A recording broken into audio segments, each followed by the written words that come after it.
Hello everyone, I'm Neda and today we're gonna be reading another one of Grimm Brothers fairy tales. This one is called Hansel and Gretel. And without further ado, let's get to it.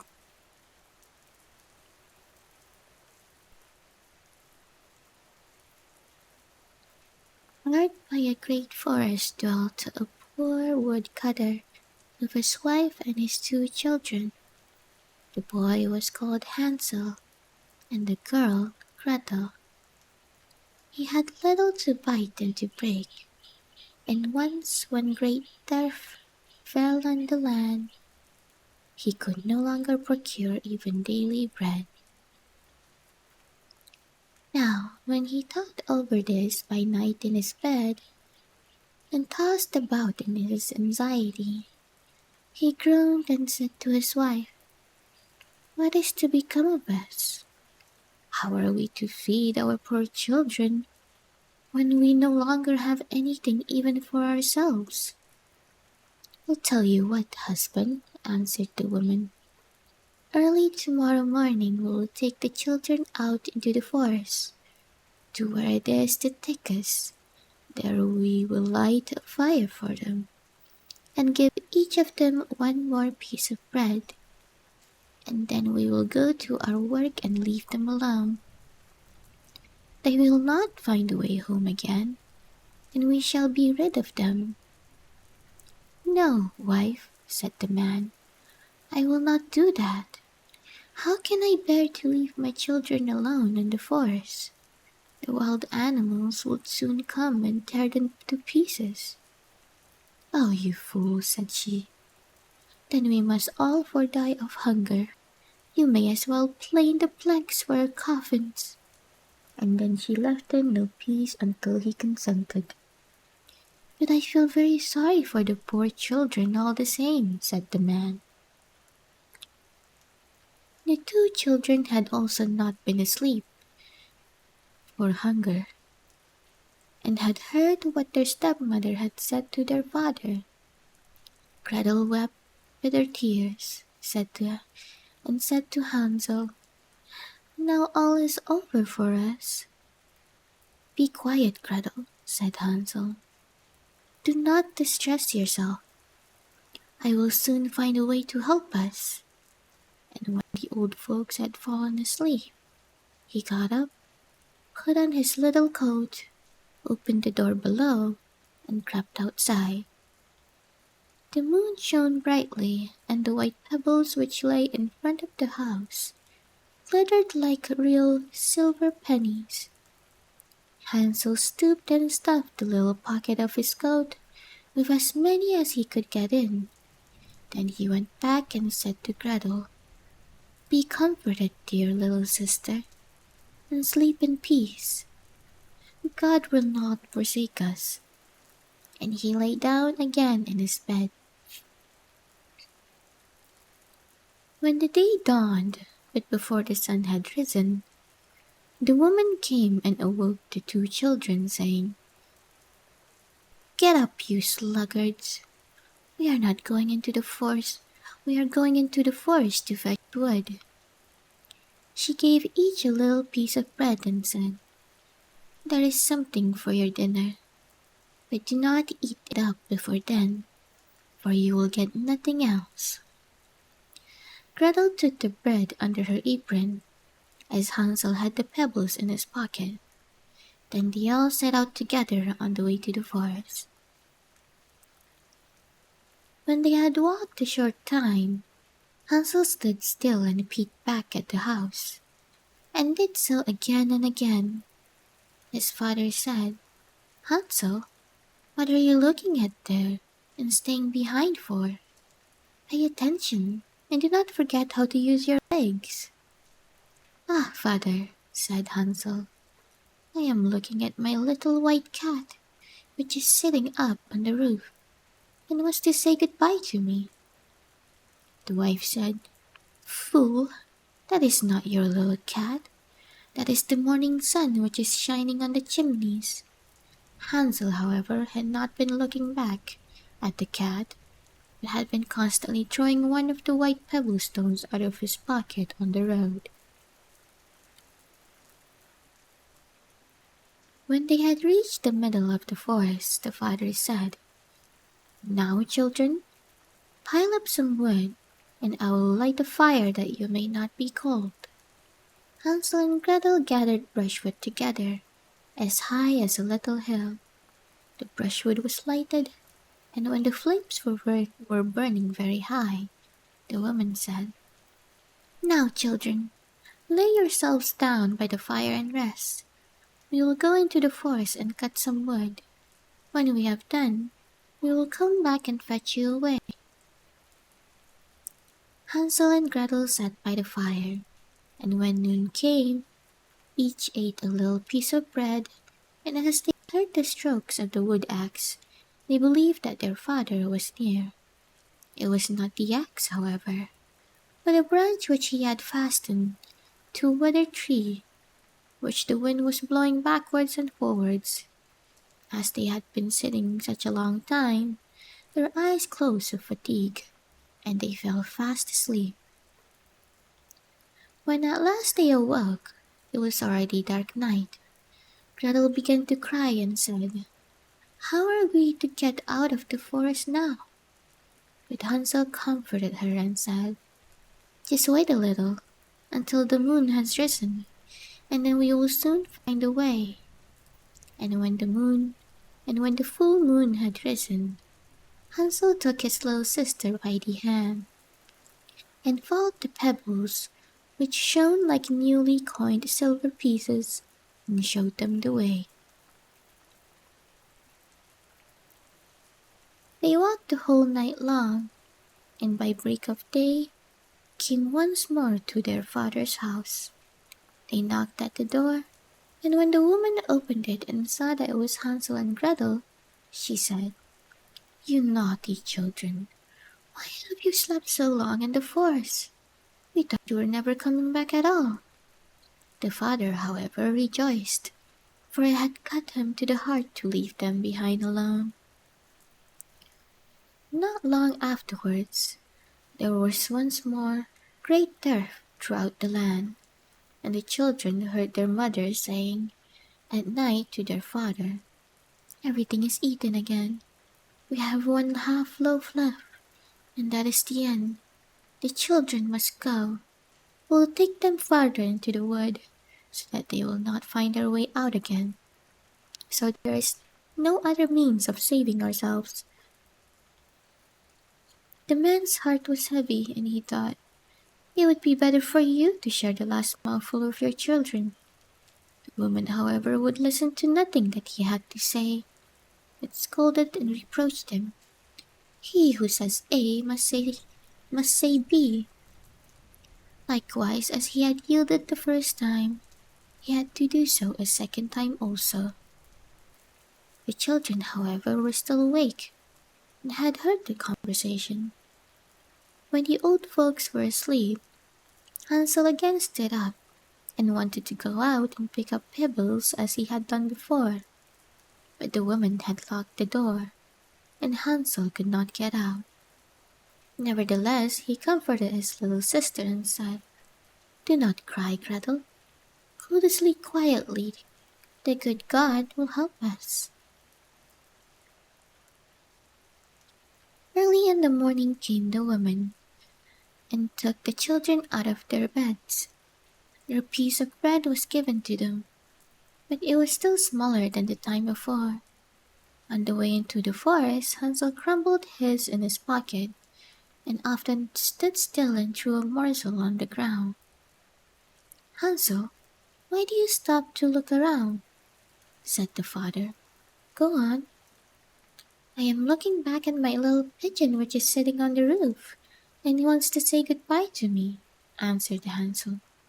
"Fool," said the woman, "that is not your little pigeon. That is the morning sun that is shining on the chimney." Hansel, however, little by little threw all the crumbs on the path. The woman led the children still deeper into the forest, where they had never in their lives been before. Then a great fire was again made. And the mother said, "Just sit there, you children, and when you are tired, you may sleep a little. We are going into the forest to cut wood, and in the evening when we are done, we will come and fetch you away." When it was noon, Gretel shared her piece of bread with Hansel, who had scattered his by the way.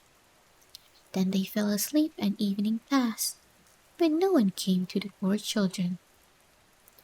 They did not wake until it was dark night, and Hansel comforted his little sister and said, "Just wait, Gretel, until the moon rises, and then we shall see the crumbs of bread which I have strewn about.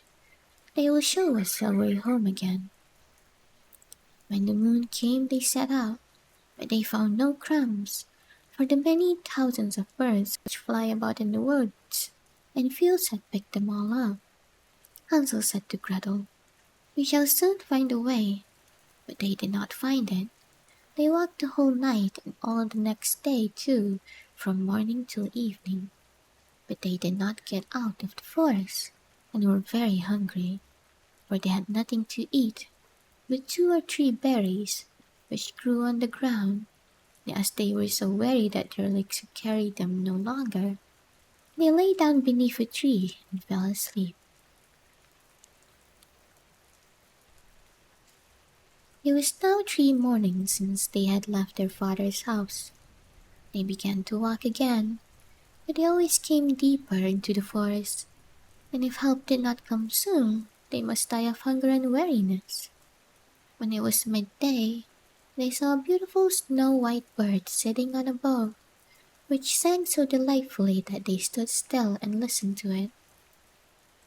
And when its song was over, it spread its wings and flew away before them, and they followed it until they reached the little house, on the roof of which it was alighted. And when they approached the little house, they saw that it was built of bread and covered with cakes, but that the windows were of clear sugar. "We will set to work on that," said Hansel, "and have a good meal. I will eat a bit of the roof, and you, Gretel, can eat some of the window. It will taste sweet." Hansel reached up above and broke off a little of the roof to try how it tasted, and Gretel leant against the window and nibbled at the panes. Then a soft voice cried from the parlour, "Nibble, nibble, gnaw, who is nibbling at my little house?" The children answered, "The wind, the wind, the heaven-born wind," and went on eating without disturbing themselves. Hansel, who liked the taste of the roof, tore down a great piece of it, and Gretel pushed out the whole of one round window pane, sat down and enjoyed herself with it. Suddenly the door opened, and a woman as old as the hills, who supported herself on crutches, came creeping out. Hansel and Gretel were terribly frightened that they let fall what they had in their hands. The old woman, however, nodded her head and said, "Ah, you dear children, who has brought you here? Do come in and stay with me. No harm shall happen to you." She took them both by the hand and led them into her little house. Then good food was set before them, milk and pancakes, with sugar, apples, and nuts. Afterwards 2 pretty little beds were covered with clean white linen, and Hansel and Gretel lay down in them and thought they were in heaven. The old woman had only pretended to be so kind. She was in reality a wicked witch, who lay in wait for children, and had only built the little house of bread in order to entice them there. When a child fell into her power, she killed it, cooked, and ate it. That was a great feast with her. Witches have red eyes and cannot see far, but they have a keen scent like the beasts, and are aware when human beings draw near. When Hansel and Gretel came into her neighborhood, she laughed with malice and said mockingly, I have them. They shall not escape me again. Early in the morning before the children were awake, she was already up, and when she saw both of them sleeping and looking so pretty, with their plump and rosy cheeks, she muttered to herself, "That will be a dainty mouthful." Then she seized Hansel with her shriveled hand, carried him into a little stable, and locked him in behind a grated door. Scream as he might, it would not help him. Then she went to Gretel, shook her till awake, and cried, "Get up, lazy thing. Fetch some water and cook something good for your brother. He is in the stable outside, and is to be made fat. When he is fat, I will eat him." Gretel began to weep bitterly, but it was all in vain, for she was forced to do what the wicked witch commanded. And now the best food was cooked for poor Hansel, but the Gretel got nothing but crab shells. Every morning the woman crept to the little stable and cried, "Hansel, stretch out your finger that I may feel it, if you will soon be fat." Hansel, however, stretched out a little bone to her, and the old woman, who had dim eyes, could not see it, and thought it was Hansel's finger, and was astonished that there was no way of fattening him. When 4 weeks had gone by, and Hansel still remained thin, she was seized with impatience and would not wait any longer. "Now then, Gretel," she cried to the girl, "stir yourself and bring some water. Let Hansel be fat or lean, tomorrow I will kill him. Impatient, I will kill him and cook him." Ah, how the poor little sister did lament when she had to fetch the water, and now her tears did flow down her cheeks. "Dear God, do help us," she cried. "If the wild beasts in the forest had but devoured us, we should at any rate have died together." "Just keep your noise to yourself," said the old woman. "It won't help you at all." Early in the morning Gretel had to go out and hang up the cauldron with the water, and light the fire. "We will bake first," said the old woman. "I have already heated the oven and kneaded the dough." She pushed poor Gretel out to the oven, from which flames of fire were already darting. "Creep in," said the witch, "and see if it is properly heated, so that we can put the bread in."